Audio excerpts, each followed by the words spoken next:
Hello guys, सबैलाई धान कसरी हुन्छ भन्ने खानाको चाह छ होइन सर, तर त्यसको पछाडि दुःख कति हुन्छ हजुरहरूलाई म आज देखाउँछु है त गाइज। टेन्सन हुन्छ, कति दुःख हुन्छ, टेन्सन हुन्छ।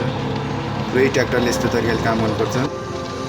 सो टेन्सन हुन्छ, यो चाहिँ धानको बिउ होइन, कस्तो तरिकाले काम गरिन्छ भन्ने टेन्सन हुन्छ। हिलोमा पुरै यसरी गाडेर यसरी होइन, दुःख हुँदा पनि मुखमा मुस्कान दिएर यसरी काम गरिन्छ गाइज। टेन्सन हुन्छ होइन।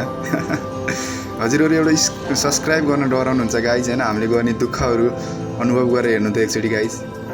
टेन्सन हुन्छ होइन, कति छिटो छिटो गर्नुपर्छ, कस्तो कस्तो काम गर्नुपर्छ अनुभव गर्नु त गाइज एकचोटि। टेन्सन हुन्छ, यसरी पानी आइरहेको छ यस्तो तरिकाले हिलोमा गएर होइन, अब हिलो पानी घाम केही नभनिकन यस्तो पानीमा गर्नुपर्छ। प्लिज गाइज सब्सक्राइब मन पऱ्यो भने।